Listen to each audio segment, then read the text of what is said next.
Welcome to the Operation Game Night podcast. We're back and better than ever. Today, we are talking Batman, The Dark Knight Returns, the board game. Yes, lots of abbreviations there, but we are talking Batman, The Dark Knight Returns, the board game today, which is a solo-only game. I guess there's a two-player variant out there.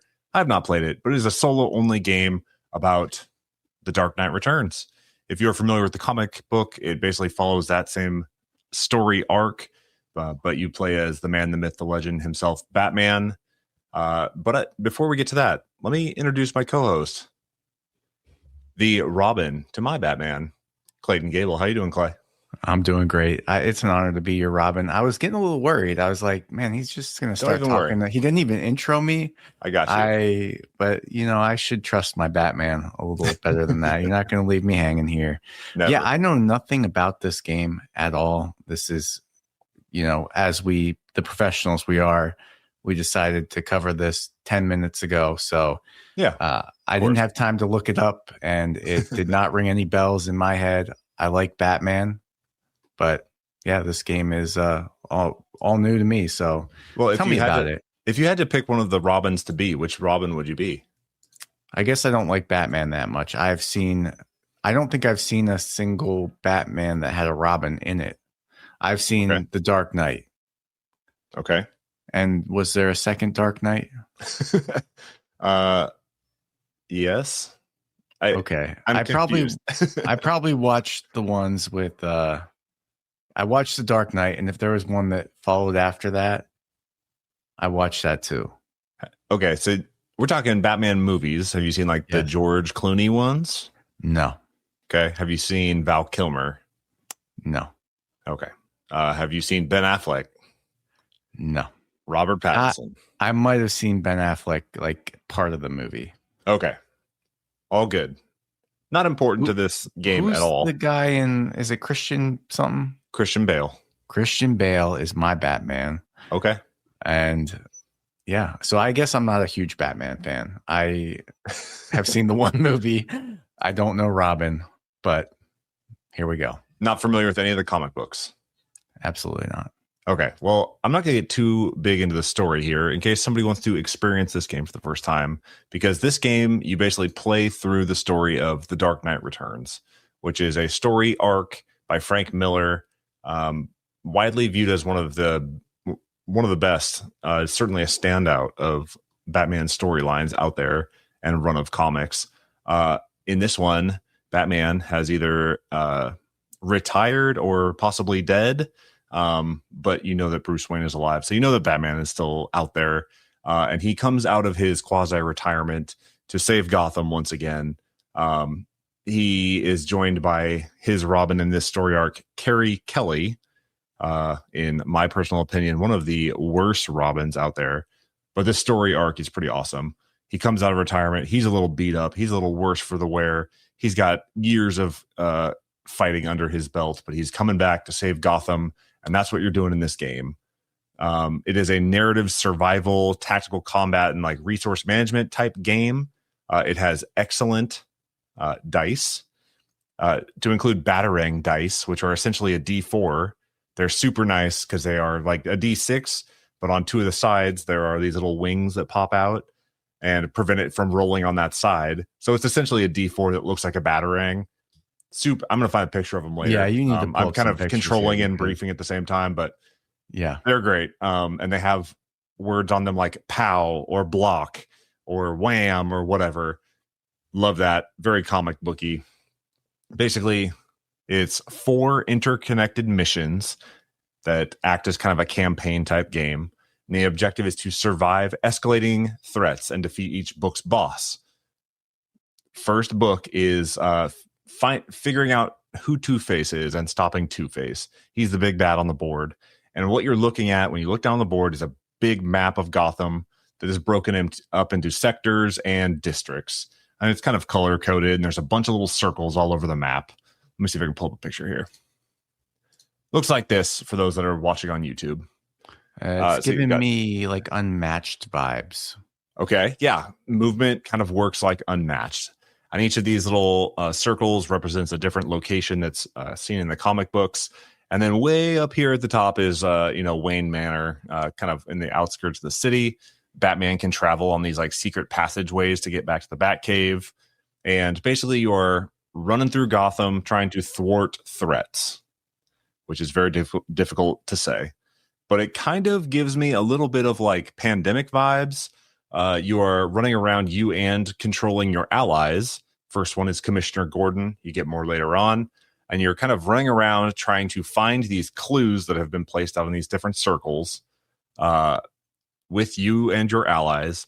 You're fighting bad guys. You're kind of like suppressing the press coverage of Batman, the little green things in the circles. That's the press. And you don't fight the press, but you can certainly suppress the press to make sure that Batman's not getting covered. He wants to be a little covert, wants to do things in the shadows, right?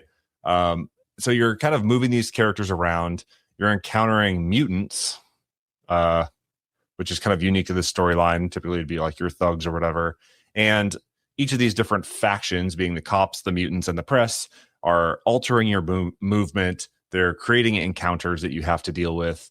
And you're going through and trying to upkeep your strength, your grit, and your intelligence or something. There's like these 3 stats kind of up here on these sliding scales up here on the corner that are the things that you're balancing as you're moving throughout, trying to find the clues to eventually thwart Two-Face in this first book. Now, all that seems relatively familiar. It's kind of like Pandemic, right?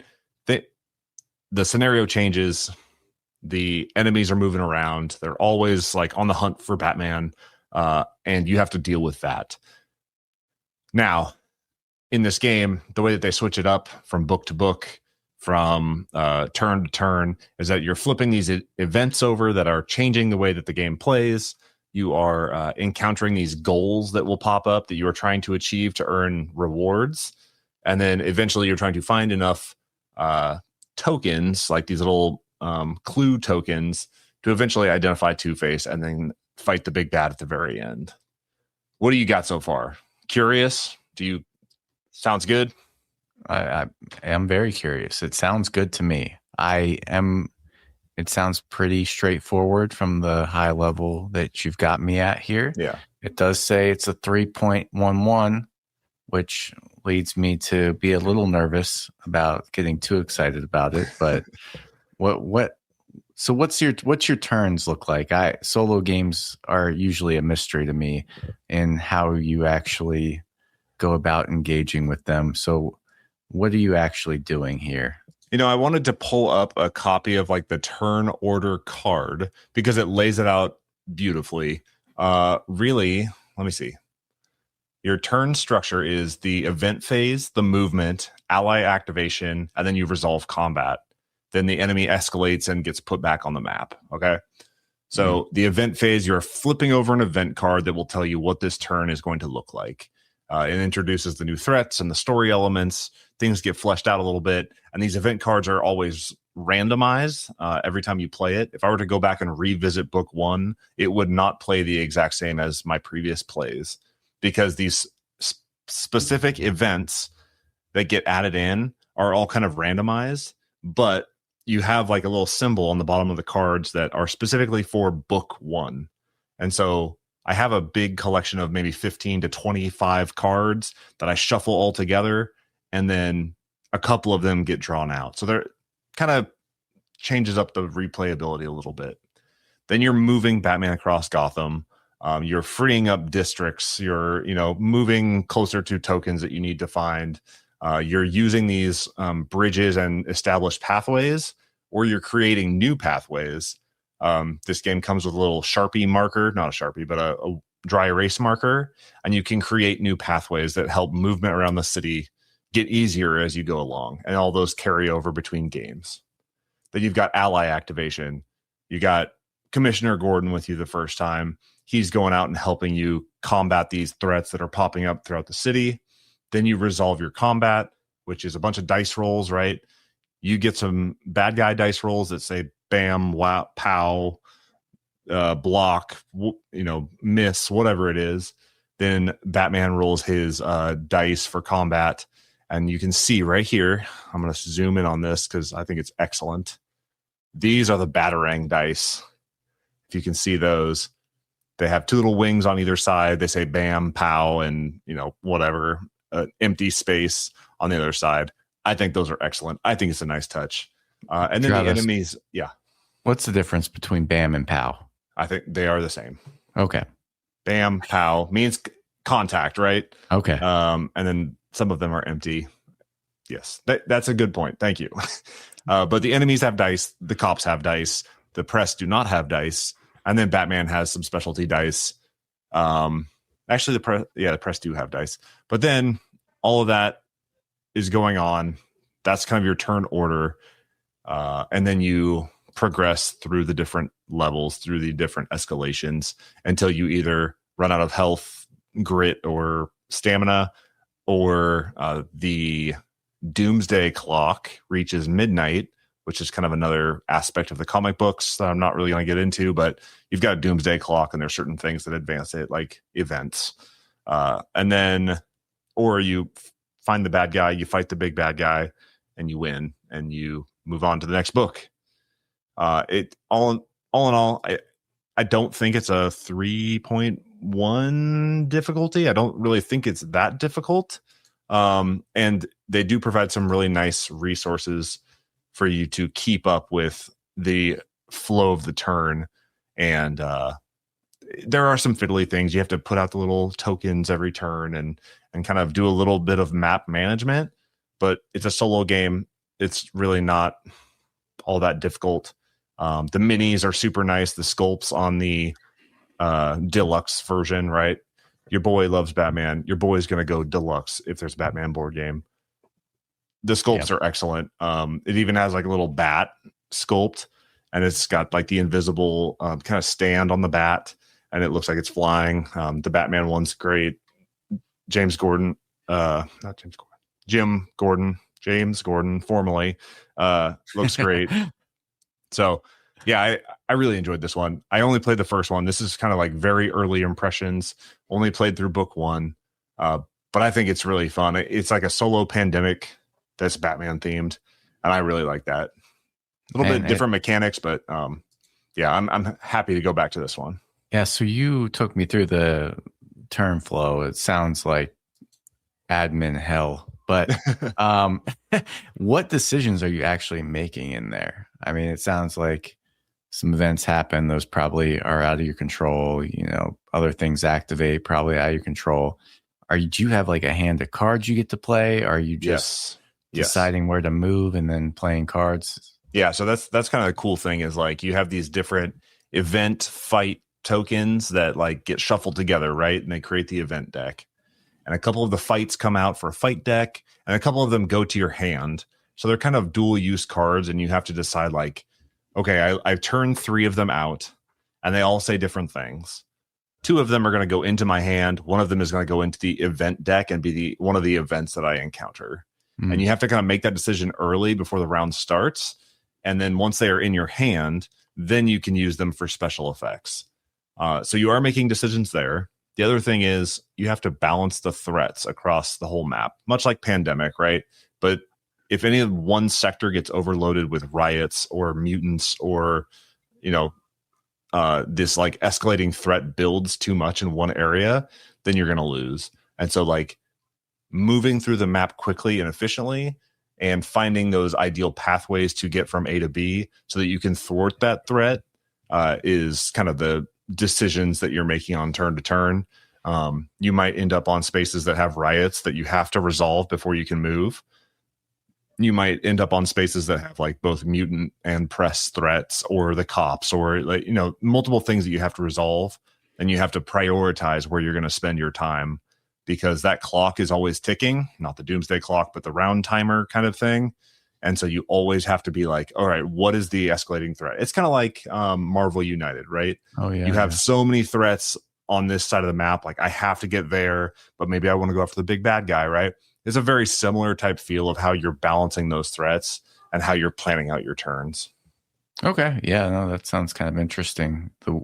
I don't know that I fully understand what you described, but the way you said about you get to draw several cards and you have to put one in the event deck, but you get to keep the others. That sounds pretty cool. Yeah, the dual use cards. Like I only played through the first book, but it's you flip 3 of them, and deciding which one's going to go to your hand, especially as an inexperienced player, was quite difficult. Like, man, which one of these special effects am I going to need? So maybe it's the inexperience in me, and this is a very early impression, but that's kind of a cool decision space, right? Like you have dual use cards that like are either going to help you or hurt you down the road, and you have to choose which ones are going to hurt you, which is kind of interesting. I will say the production on this, I got the deluxe version. Take that for what it's worth. The deluxe version comes with all the standees and everything, but it also comes with a whole separate like binder thing that has all the minis in it. The box is like a big slip cover, and so it's a slip cover. It's all black. It's got a nice big cutout for where the bat signal would go, and then these 2 boxes slide out of the slip cover. One has the main game, the main board, the baggie of dice, like everything in it, to include the standees. And then the other one is just for the minifigs. And man, I think it's great. The production is so nice. Both the slide out boxes have like magnetic clips. Oh yeah. The production is pretty excellent on this one. The board feels good. It's like nice and thick. I wish it had like dual layer boards and stuff, but you can't win them all. So I'm really enjoying this one. That might just be the Batman nerd in me. And like people went nuts for like the pandemic style Lord of the Rings. This is kind of the Batman style pandemic. Okay. So yeah, I'm intrigued. I don't know that I'll ever go out of my way to play it, but what you said made me at least moderately interested, which is more than I can say for most games like this. Yeah. The art is all straight out of the comic books, which is great. I'm a big fan of The Dark Knight Returns. So, man, it is like it's Frank Miller's vision and Frank Miller's run of this comic brought to life. You know, Batman looks like very unique in this one. Unlike certain other runs where he just looks kind of run of the mill Batman. He's very unique. He's very beefy. He's got the short ears on his Batman cowl. So I love the art. It's all ripped straight out of the comic. You know, this isn't going to be for everyone, but there's a affordable way to play this with just the baseline version, and I think you'll get a kick out of it. I think it's unique. I think it's cool, but it's not going to be for everyone. I got extra enjoyment out of it because I am a Batman fan, and some people are going to see Batman and just glaze over and not get anything out of this. So to each their own. Yeah. I thought I was a Batman fan, but now I'm realizing I have a real blind spot for the Batman mythos. That's okay. I know his parents died. Yep. They're very good. Very good. That's pretty key to his whole identity. Yeah. Yeah. And for those that are like, man, I would love to get into Batman. I don't know where to start. Dark Knight Returns is great. Batman Year One is great. Batman The Long Halloween. Like those 3 are kind of seminal works in the Batman lore. So go out, find copies of those. I know that they sell like cheap versions of those all over the place. So yeah, that's my take. I think we did it. Let's give this one a wrap. Light up the bat signal. We did it. For Operation Game Night, I have been Travis. He has been Robin, aka Clay Gable, and we are out.